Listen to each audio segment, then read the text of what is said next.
Hey everyone, welcome to Myopia Movies. This week we visit Star Wars, but not that Star Wars, the other Star Wars, the one that in the 80s just put out crap. This is a movie featuring Wilfred Brimley in the Star Wars universe, which is one of those bets you'll lose every single time. And in the meantime, you can see the very weird, dark, bizarre, murderous world that the Ewoks lived in. So enjoy. Thanks for doing everything you do. Thanks for sharing and subscribing. Bye, guys. Welcome to Myopia Movies. This year we are starting off with some Star Wars nonsense. Woo, Star Wars nonsense. Thanks to Disney Plus, we are able to see some of the old Disney stuff. This week we have chosen to do Ewok Adventure, Battle for Endor. I am Nick Hoffman, your host with the most, and on panel we've got Atlanta author Matthew W. Quinn, who really likes Videodrome, because that means I can just rent this rather than getting a streaming service. and also movies come out of his chest vagina. I was about to ask there. Hello, this is Daniel, contributor to popdose.com, and hearing Ewoks speak English is just terrifying.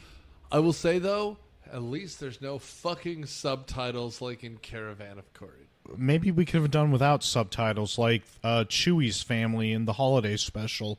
That's right. If your emotional center is previous episode, the holiday special, we're already up Schitt's Creek. Mm-hmm. If you have not seen this is a Star Wars movie. And by the way, this, for me, is a crucial movie.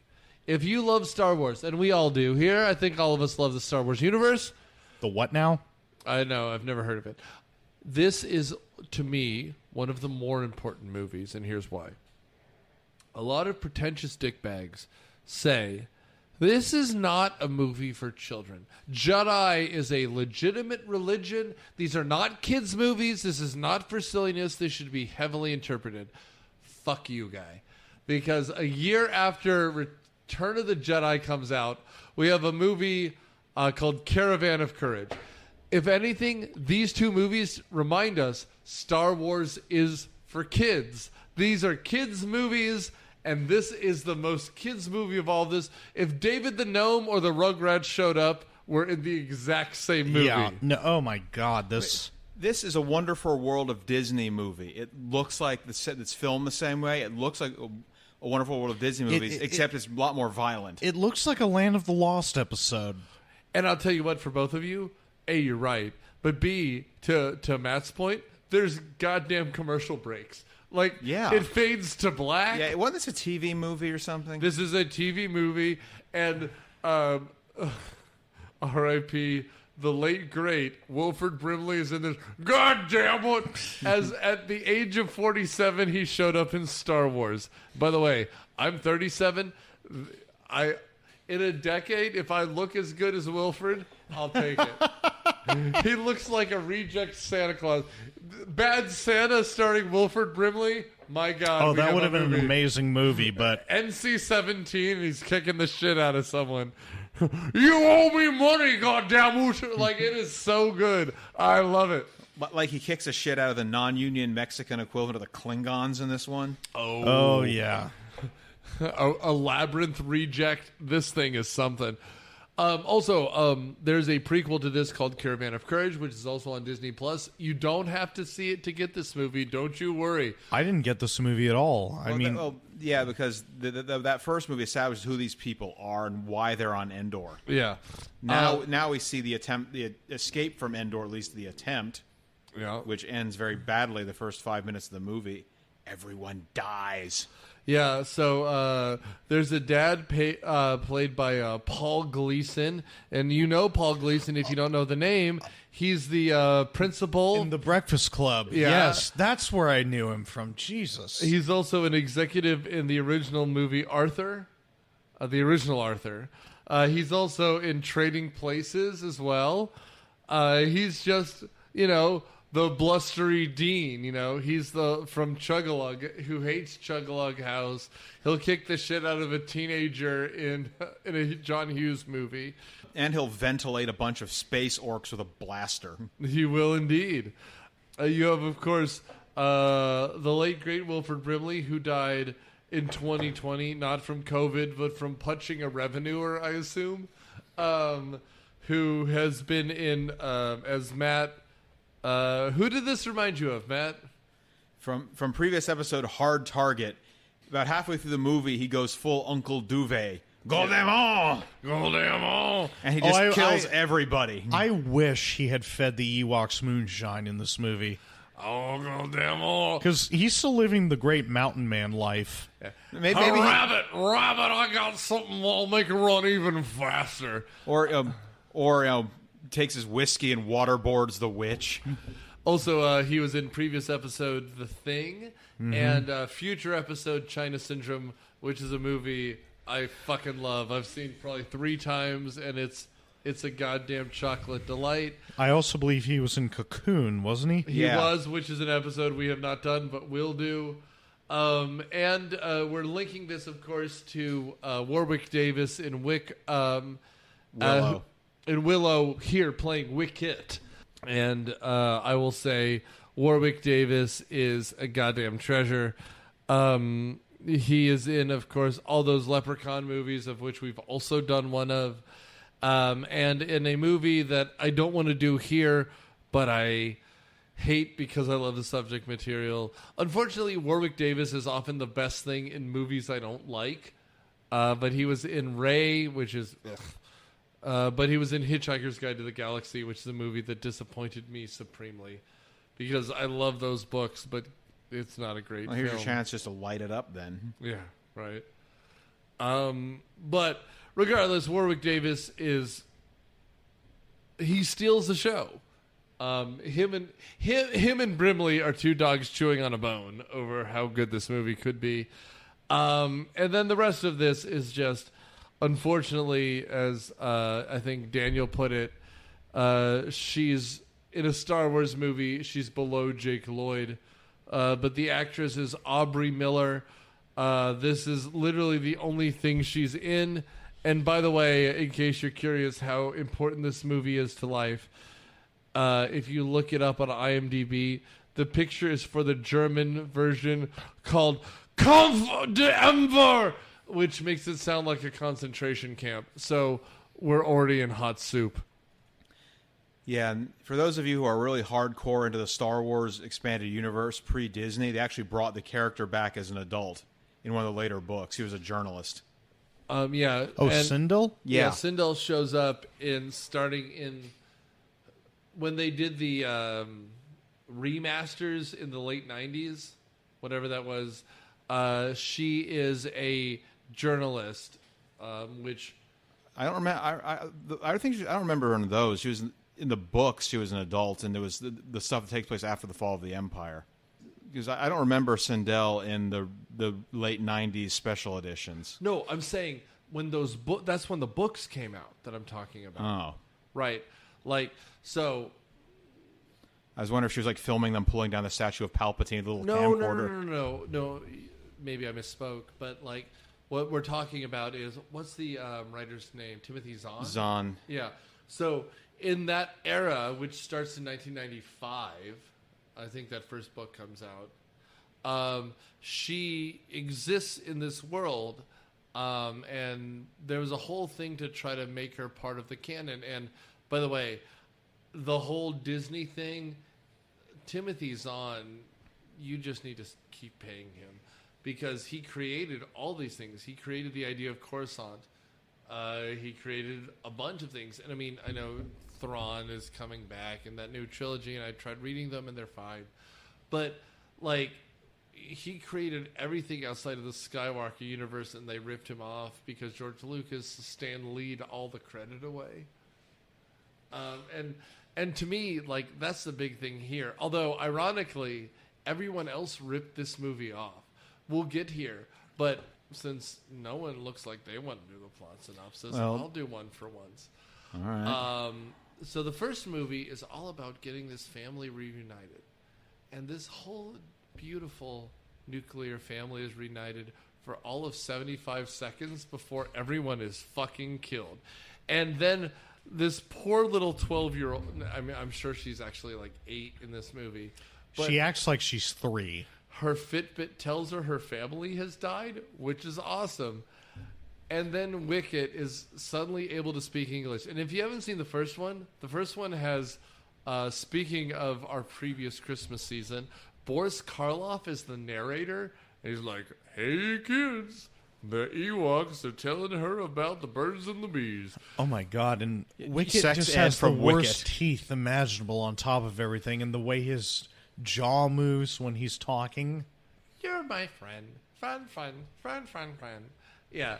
Anyway. Yeah, so- they get the whole, like half the village is kidnapped and enslaved by space orcs. And don't worry, someone online will critique me, but so in this episode, they're all speaking standard galactic or whatever they I think call it's called it. basic. Basic. Okay. So speaking basic, after these wannabe orc knockoffs kill her entire family, she runs off with Wicket and ends up in a bone carriage, because at the end of the day, Skeletor here wants the power, and Yeah, it's a part of the family's starship, it's essentially the car battery. and he has this human witch who also thinks it's some sort of magical thing. When George Lucas realized he couldn't keep making it up as he went along, he made her. Immediately. He made the witch one of the Night Sisters, like a lesser dark side cult. That means she's from off world, and she doesn't know what a piece of spaceship technology is. What the hell? Well, I mean, this is the forest moon of Endor or whatever. Apparently people just randomly crash here. Like, I mean, Star Trek fixes all this with Prime Directive nonsense, which is bad enough as it is. But, like, this movie is held together by, like, strings. Like, to me, this seems like the beginning of a pilot. Like, I know, Matt, you're a sci-fi writer, but, like, this idea that another civilization lands, and also this girl, I feel bad for Sindel, but she's like a 7-year-old child, has the secret to interspace technology, and this adult skullman and bondage lady are going to torture a 7-year-old child to understand interspace. My God, this movie is obtuse, right? Yeah, and so I was about to say something, and it's not even clear when in the timeline this takes place. Apparently, it's actually it's before Return of the Jedi, so you don't see like the ruins of a Star Destroyer on the planet's surface, or the space orcs looting the Imperial base for blasters because they have blasters. Or the Ewoks eating human flesh like they were the entire movie. Yeah, stormtrooper helmets as drums. Yeah, but you gotta haul them out somehow. Yub nub. Dum dum do do do do do do do do do yup yup. By the way, do you know who wrote that song? Jefferson Starship. Oh, even better, John Williams' son. And you know who that is? The guy from Toto who wrote the song Africa. Oh yeah, that's I right. bless the rains down in Endor. Yup yup do do do do do do do do. A rainstorm do do do do do. Yeah, that's sort of. Stormtrooper head. Also, am I the only one who remembers the Ewoks don't live on Endor? It's the forest moon of Forest Endor. Lord, yeah. Yeah, I was a bit confused by that because sometimes you could call it the United States of America, the forest moon Endor or the forest moon. Endorians. So this poor child watches her entire family's like Fitbits die or whatever's happening here, and she's like, "Oh, I'm so sad." And the Wicket's like, "Don't worry, you're an Ewok now." She becomes part of the Ewok family until there's an Ewok genocide we witness. Yeah, because the space orcs are slavers, and they were going after both the human family and Wicket's village. And they all get put on the death train, bone wagon, whatever, pulled by what looked like Piranha Brontosaur cavalry. It looks like the wagon from the beginning of the third act of Django Unchained. Yeah, if it's rocking, don't come a knocking. They're also looking for the fanciest crudité. Like, there's also this thing, like, are they going to be eating the Ewoks? And it's a serious threat. It's a very strange turn for the movie because they're lined up like practically an Ewok with a harmonica is like, we're not going to make it out of here. And then all of a sudden, I believe it's Wicket starts pulling up one of the boards because he's the smallest, so to speak. And then they're trying to squeeze through the boards, and this Ewok chieftain is like, you're too big, we need smaller people. And it's going to be Wicket and Sindel, this one girl. And one girl is like going to squeeze down, and they kind of roll underneath it. What was up the witch character in this? Like, what's she supposed to be? Yeah, that's what I was saying earlier. There's why is there another human on Endor besides her and Wilfred Brimley? Like, we've established Sindel's family crash landed here, so I think they bolted on some backstory. She was part of an existing dark side organization who somehow forgot space technology. I guess so. I mean, the entire plot is about her boss, Lord Tarak, looking for, quote-unquote, the power, which they never explain what that is. Yeah. Something like the village peasant understanding of space technology. If there is a Mount Rushmore of bullshit, George Lucas is the first head, right? Like, he's up there with, like, Gene Roddenberry, like, because, like, Tolkien is so tight in what he's doing, right?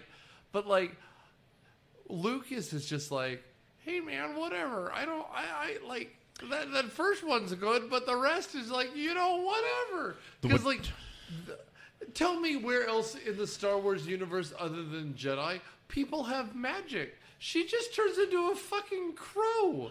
Like, oh yeah, they flat out just call stuff magic in the Star Wars universe. But here's the thing: not the Force, but magic. Yeah, I think in the okay. Let's stop for like 2 seconds because Uncle Owen has the greatest line of all time, which is that old wizard is talking nonsense. Like, because he immediately calls him a wizard, but Jedi. Okay, so if Jedi is magic. What is this woman turning into a crow? Is she a secret kind of Jedi? No. She just has magic. And that, to me, that's bullshit. That's like if in Harry Potter, someone shows up and they have Jedi mind tricks. Right? Because Harry Potter has magic. And then someone else has a different kind of magic. Not in this universe. Yeah, that's what. Hence the kind of they try to retrofit her into another organization where they were kind of didn't really know how the Force works. So they called it magic. Right. Desperation. It's as though like she had like a tricorder and they called the tricorder magic, but it's secretly just Star Trek. Like that like that's what's going on here. And then if all of a sudden she started talking about Scientology, I'm with you. Like this is all nonsense. It's as though there was another script and then just showed up here. Because that's why Wilfred Brimley is on Endor. He's hiding out from Miscavige. Wilfred Brimley just shows up with fists. He's like, here's my magic, goddammit. And he just starts punching people. The Force is too strong with him. No, I just used to work for Howard Hughes, you asshole. Here's for a pea jar. His bodyguard, right? He did. By the way, at this point, Wilfred Brimley is 47. I'm a decade younger than that man. He is 47 going on 66. I'm a decade younger than him. I look better than he did a decade before that, and yet I will never look a decade that good. That man, he has a beard. He's like, the fuck are you doing, you rabbit? And it's just... Oh, have we talked about his pet little Speedy Gonzales thing? Yeah, okay, so... It's a rabbit that can somehow move so fast you can't see it. He just giggles, tenses his fingers, and looks like a pervert at the end of a parking lot. And he's going to sell you a pixie stick that's mostly PCP. He's got like the little trench coat, Yeah, and when we first meet him, he's basically trying to pickpocket Wicket. Jesus Christ. Okay, so after escaping from, like... the slavery rejects from the Silmarillion. Kroger brand Cimmerillion. Jesus. Wicket and corporate brand Cimarron. Don't you mean the Rings of Power? Don't you mean the Bible? No. Stay a wolf. I'm actually really liking Rings of Power, so you can go fuck yourself. But in the meantime, they show up, and this he looks like a rabbit wearing some sort of nightmare Japanese horror face. I don't know what it is. Actually, previous episode, he looks like the Grinch when he comes to town wearing the Obi-Wan Kenobi suit. It's like that Donnie Darko rabbit, like with the gaps in its teeth. It's truly a horrifying visage. Yeah, this is after Sindel is abducted by a dragon bird thing, and Wicket goes full Top Gun and a hang glider to save her. Oh, dude, we haven't even talked about that. But in, like, this cave, Wicket's looking for a better bone to, like, structurally support this thing. The kid is asleep, and this... How do I put this? Matt's right, it looks terrible, but at least it's CGI... It's CGI-free. These are claymation Ray Harryhausen nonsense, and in that aspect... I like it more than the Star Wars remake shit. I hate the CGI in Star Wars. Somehow Palpatine returned. Yeah, and you know what? Somehow the CGI ruins everything. This claymation stuff, it walks like a bad claymation thing. It looks great. The weird raptor dinosaur like rhino things, they look awesome. The pterodactyl things, they're Ray Harryhausen nonsense. Some of the composite shots don't look perfect. Well, but at least light is hitting something. Within the context of the movie, they might look okay, but that sort of technology and special effects was way outdated by the time this was made. Yeah, this is 81? 84, 85? Yeah. This is 85, probably then. Yeah. The year I was born. Everything is outdated since I was born. It looks like something out of Howard. Cola. It looks like something out of Howard the Duck. You know, the evil alien overlord thing at the end. But you know what? At least it's clay, man. I love this. I'm here for you, Wicket, and I'm here to eat you up. And this is better because there's no Jeffrey Jones. Oh, boy. You know, 9 times I got caught with child pornography. Anyway, after maybe that's why he was trying to break into that teenager's house in Ferris Bueller. That's right. He had nefarious thoughts on his mind. 9 furious. And then anyway, after escaping from the land of the lost, Wicket does something incredibly dangerous, which is attack the thing holding the child, which goes like so. Oh my God, where he's throwing rocks to that pterodactyl? Yeah, so the pterodactyl thing captures Sindel, and she's like, oh my God, I'm olive oil! And he's attacking the thing, but not thinking about what's going to happen to her, and she plummets to the earth. And luckily, he captures her, so there's a second act. Because otherwise, the movie ends very quickly as we cut to commercial. And they are approaching, trying to find her family. Because everyone is dead. And he's like, hey, look, there's a plot house. And the plot house is guarded. I think I might have this wrong, but is it... It killed Cheek? everyone, stupid. Lord Tarak, you mean? No, what's the name of the rabbit? Pickpocket. Yeah. So Jazz the Jackrabbit shows up.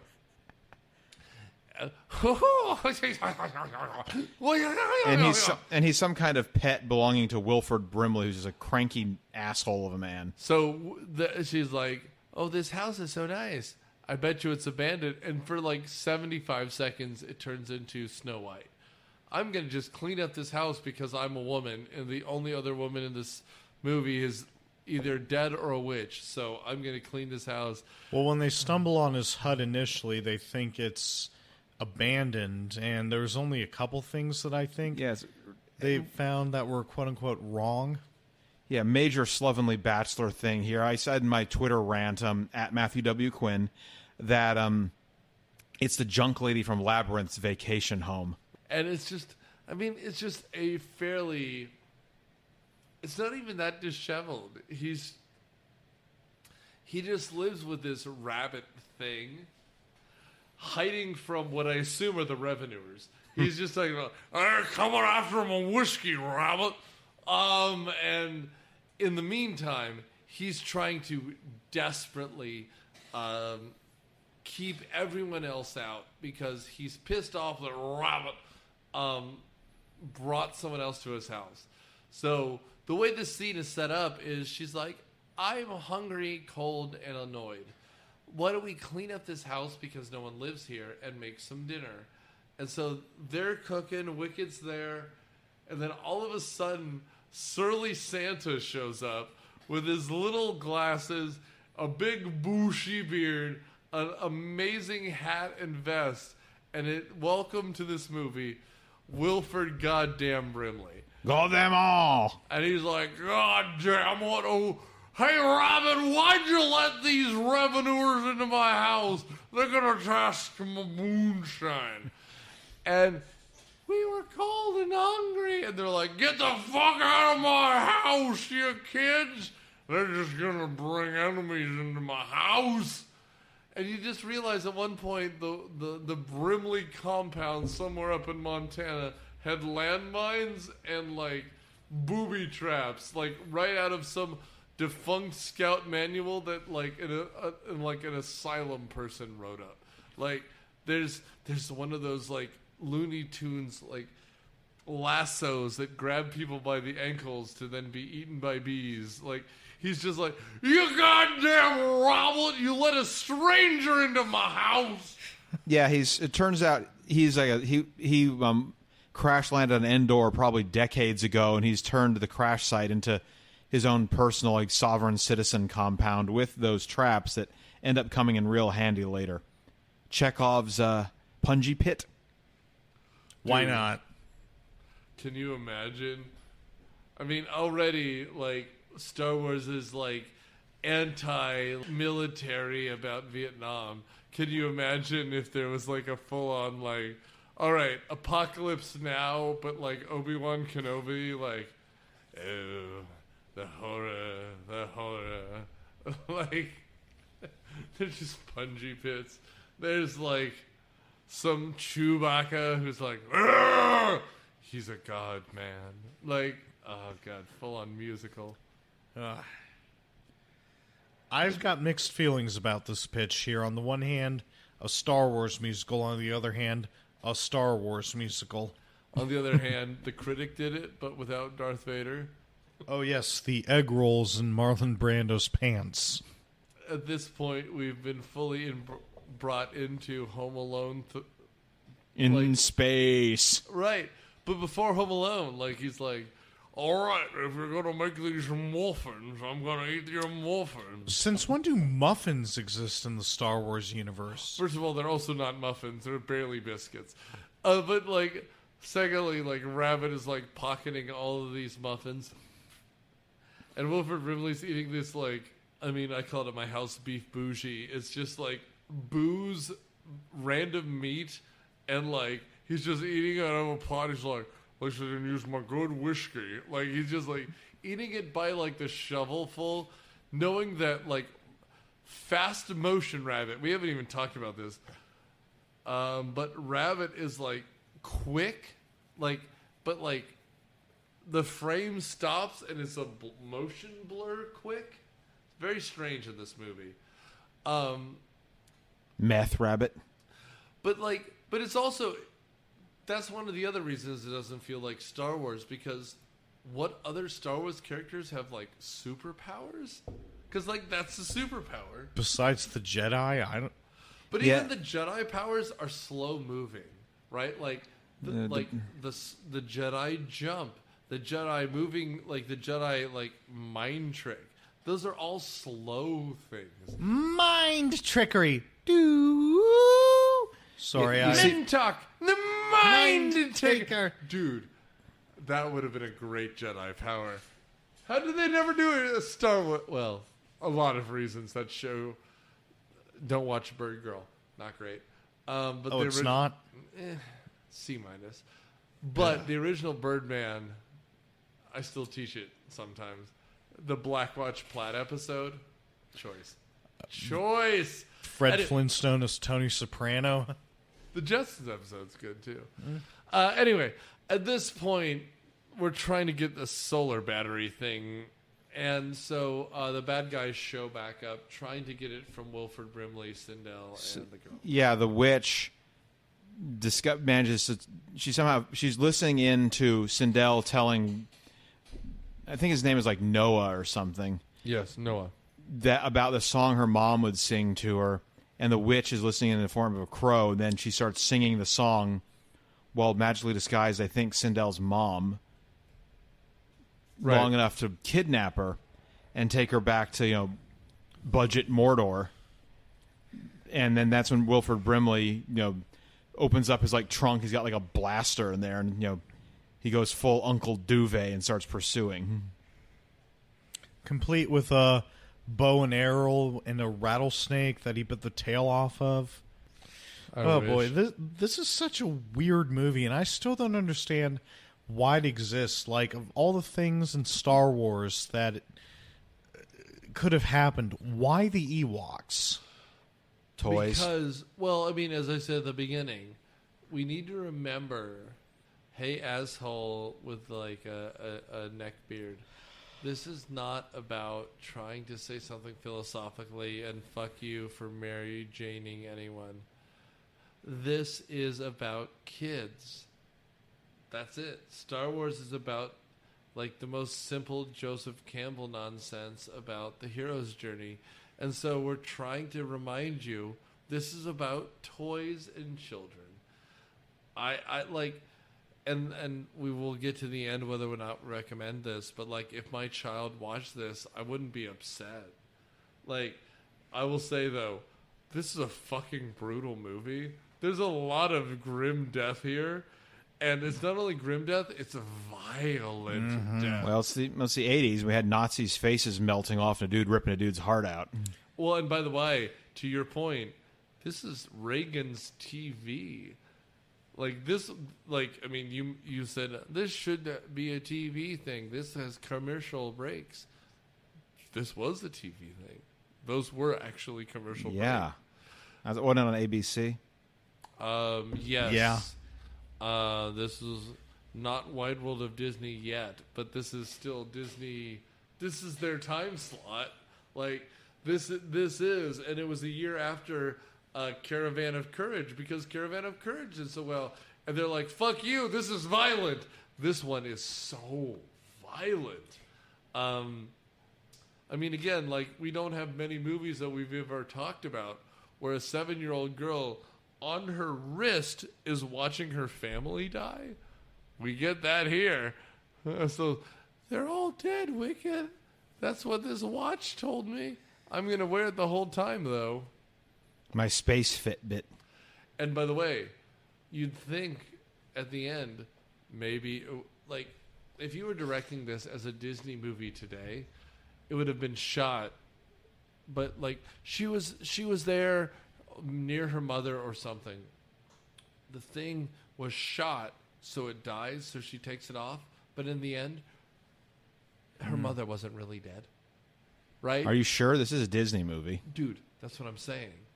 In Disney movies today, if you ever watch Hocus Pocus or something, which again, we've talked about, people don't actually die. No one actually dies in the end. You think they're dead, but then by the end of the movie, thanks to magic, it was all a ruse. And that's what I'm saying. If this was made 10 years later, the parents would have actually been dead. They would have been captured. She would have freed them. Or she would have thought they were dead because her wristband said they were, but actually the wristband was wrong. But instead, Uncle Dewey's like, God damn it, you gotta get over your dead family. Sindel has a Nom flashback at one point. Oh my God, she does. She has a nightmare. And then Wilfred Brimley wearing a nightgown like he's about to do, Ebenezer Scrooge is like, don't worry, my man diaper will protect me.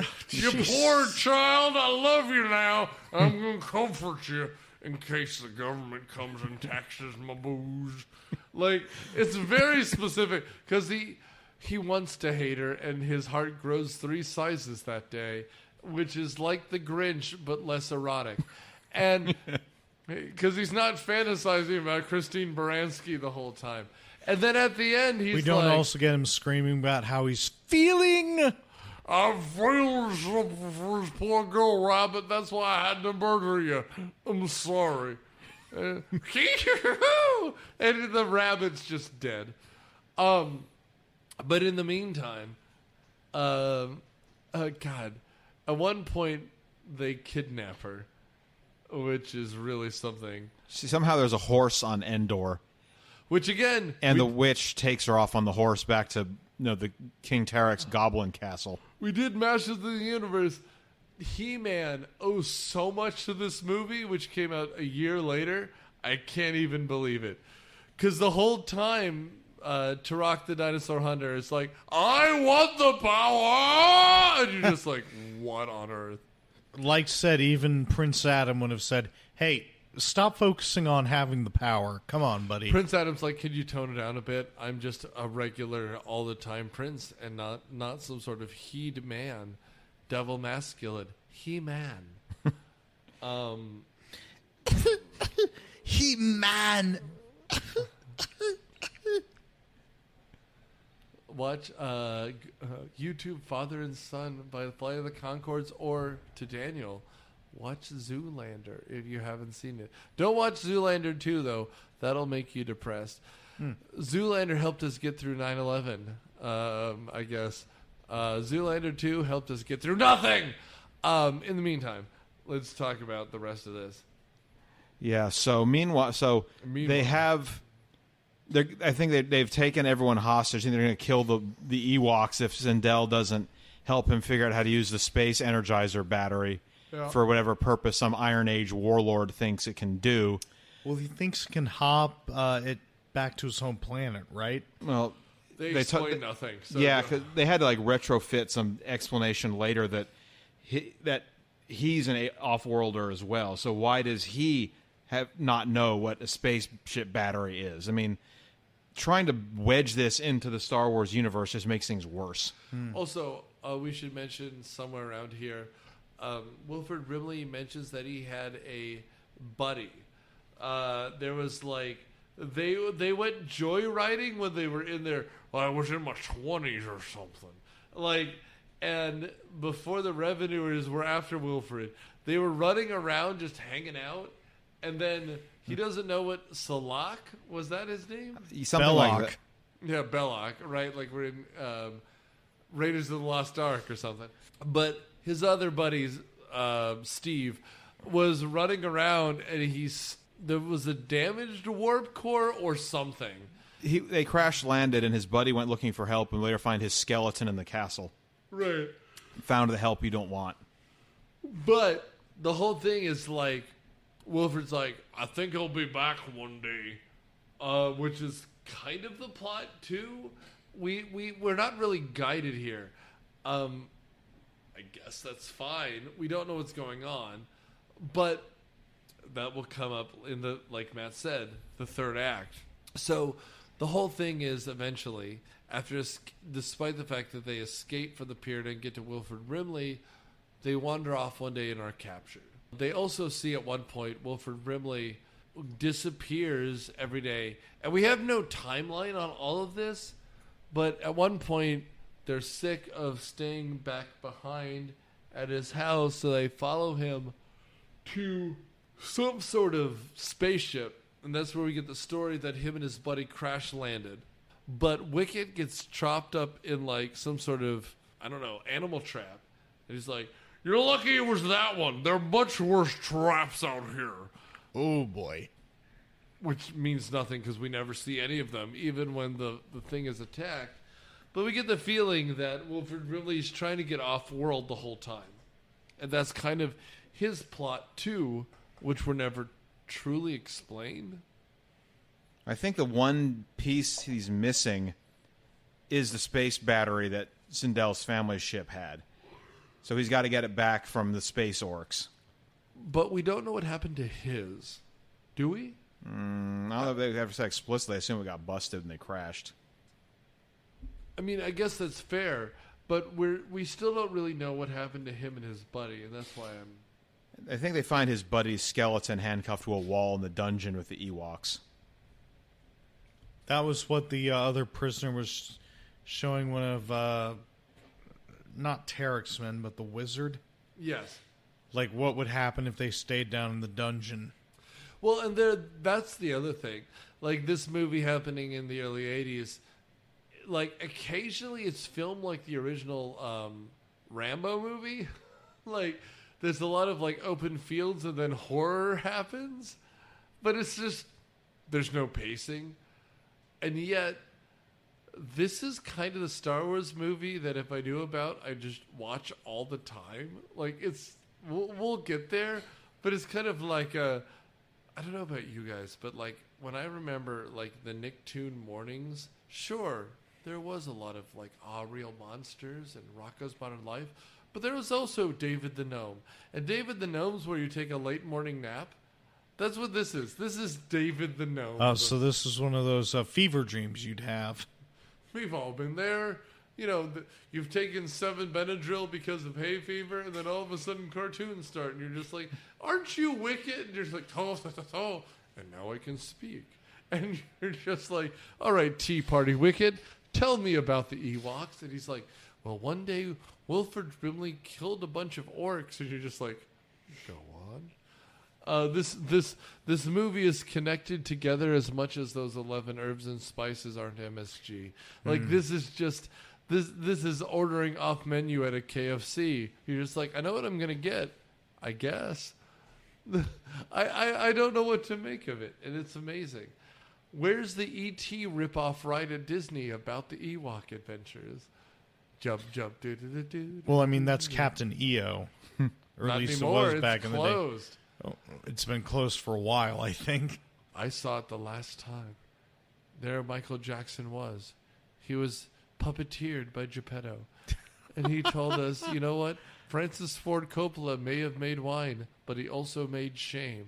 And then all of a sudden we broke into Captain EO. By the way, if you haven't paid us $12, listen to Fitzy talk about it when we did Cineprov. Because on our riff of Captain EO, Fitzy used to be one of the women who introduced the ride in live action. She used to work at Orlando's Epcot. And oh my God, one day I'll buy her a nice bottle of white wine and we will write down her life stories. Oh man, that does sound pretty fun. Fitzy's the best. Other than Candace and everyone else in Cineprov, we're a team. We're each equal except for Larry, who owns us all as though he is on Endor. Yeah, and so Wilfred Brimley and Space Rabbit infiltrate the... Was Wicket taken with Sindel? Because somebody snuck into the castle besides Wilfred Brimley and Space Rabbit. Well, kind of. The way I remember it, and who knows, because all three of us have seen this movie in the last 72 hours, and none of us can remember it. The way I remember it is Wilfred Brimley asks for his rope and I assume his gun and his stick. But it's Rabbit who's just so fast he can get inside. Because they have this whole thing involving like a grappling hook and climbing over the moat, which is actually full of sulfuric acid. Right. No, it's full of...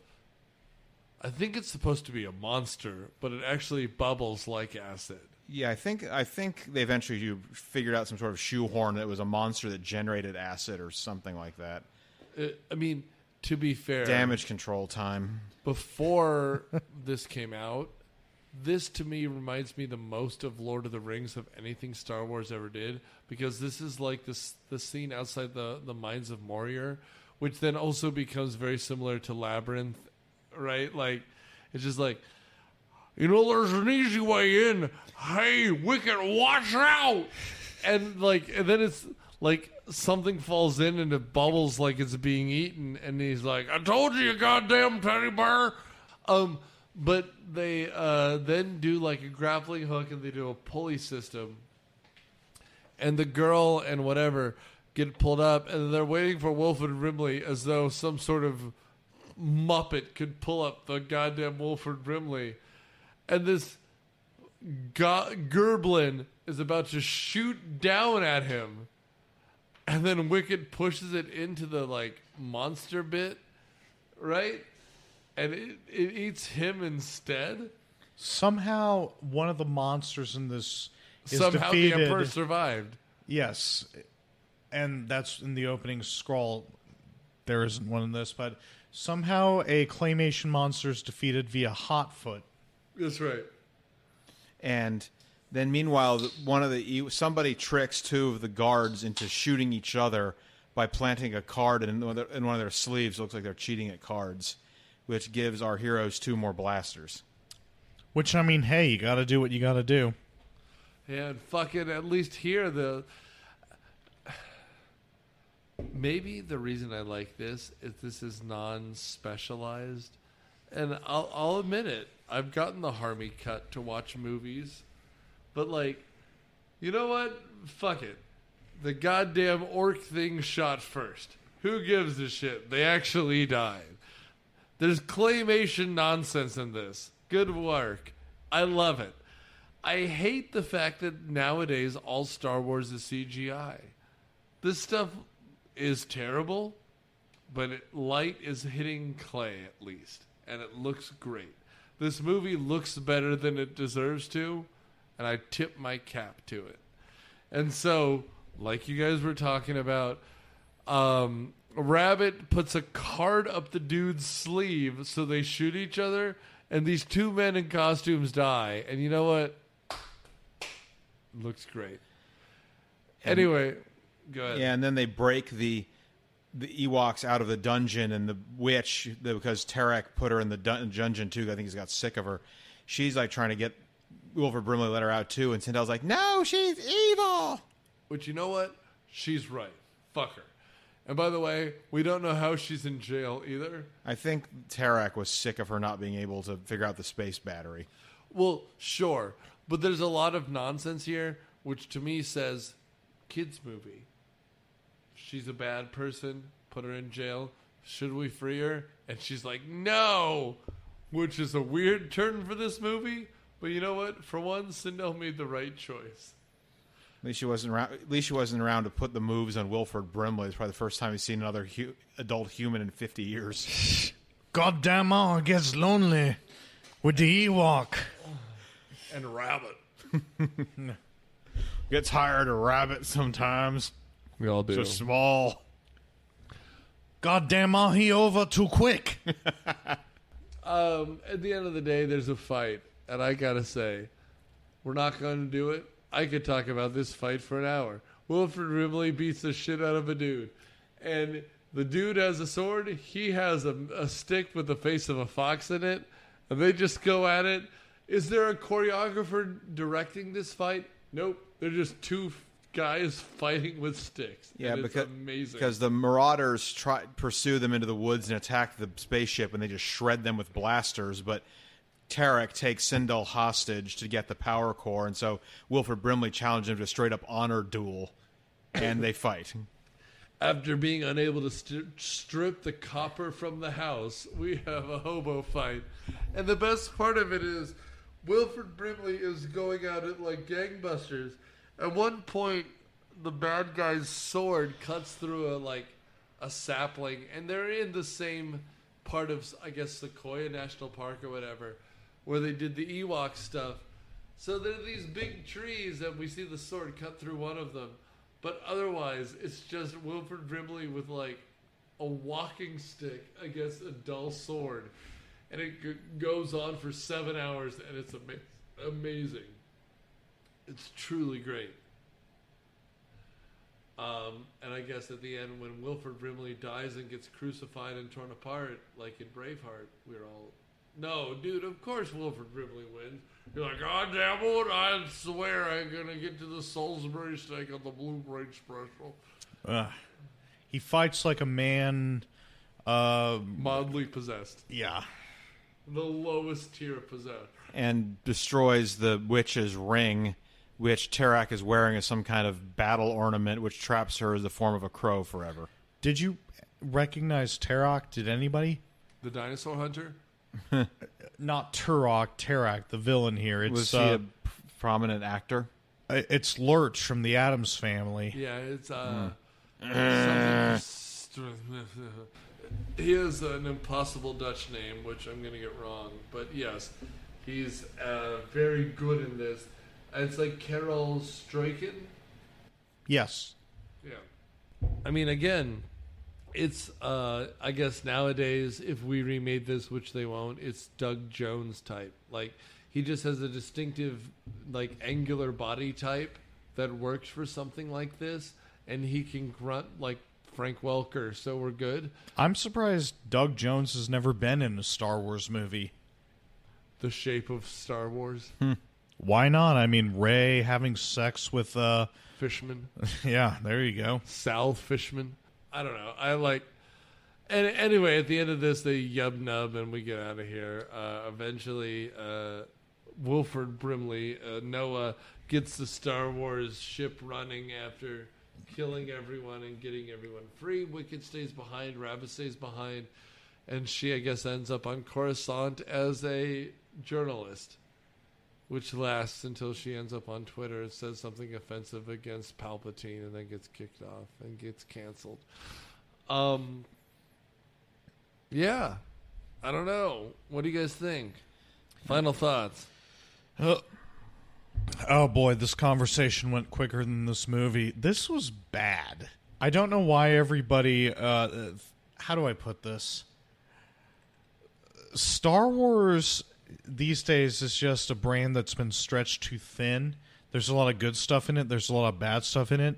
But that's not a recent phenomenon. This is one of the bad things about Star Wars, because after the original trilogy was ended, they pumped out stuff like this that looks like a Saturday morning cartoon. And They had that, too. they did, but instead of being endearing, this is just eerie. If you're a purist, I guess, see it once. I mean, you've got the original 3, and then the 2 Ewok TV movies, and then that's all there really is, unless you count the Droids and Ewoks cartoon shows until the expanded universe books and comics in the 90s, and then the prequels. So I guess if you really want to, at least it's relatively short. I will say to Matt and Daniel, Matt, you disproved your own point in your statement without even thinking about it. Star Wars is everywhere constantly since it was created.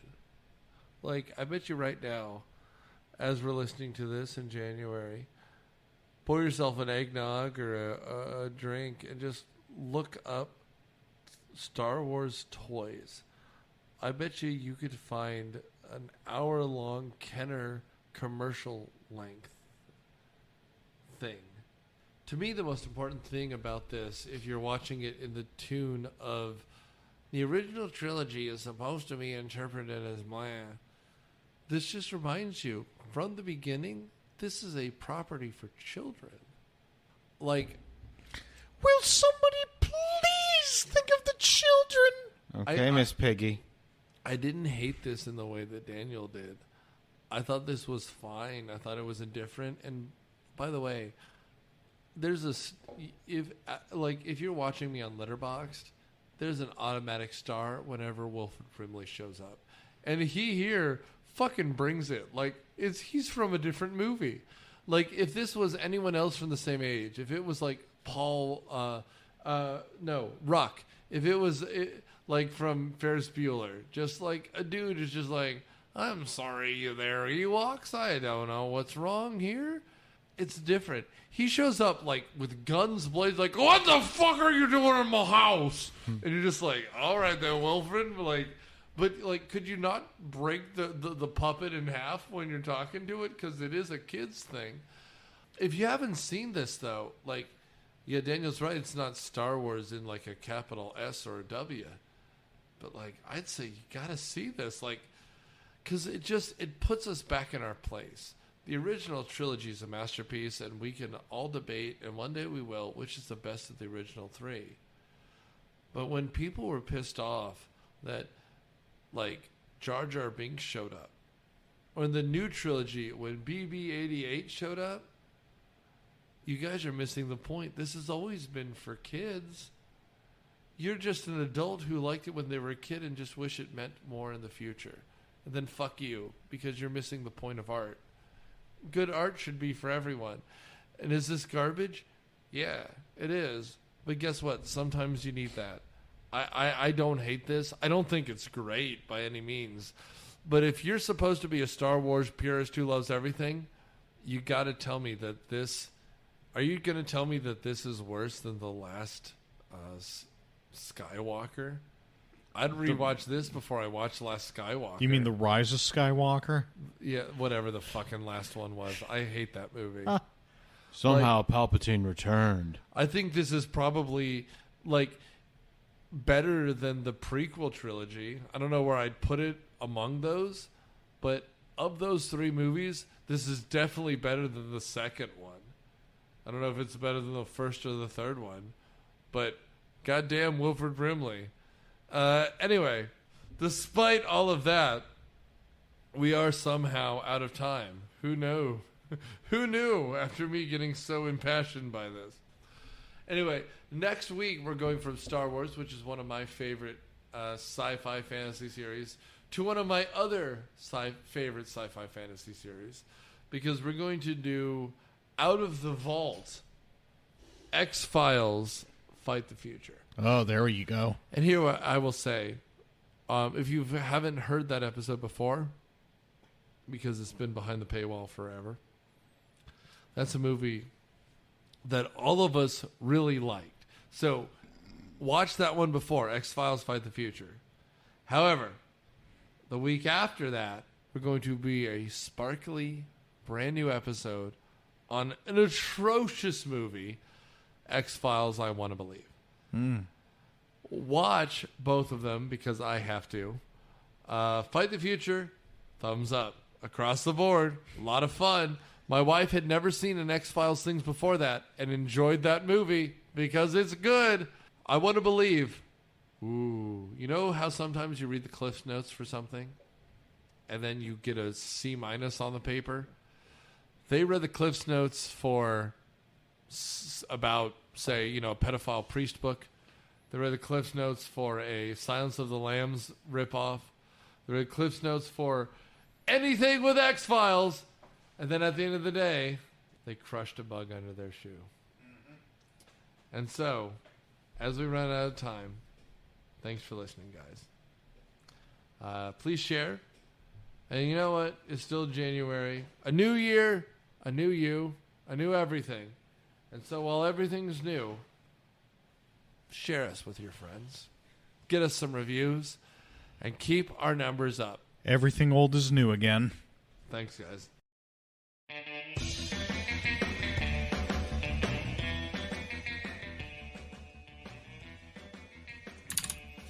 Season 9 of Myopia Movies is produced by Nick Hoffman and Daniel Sudis.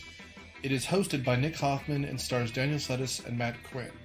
The theme music is Surf Shimmy by Kevin MacLeod of Incomtech.com and is licensed under Creative Commons by Attribution 3.0 license. Follow us on Facebook, Twitter, and review us wherever podcasts are found. Thanks, guys.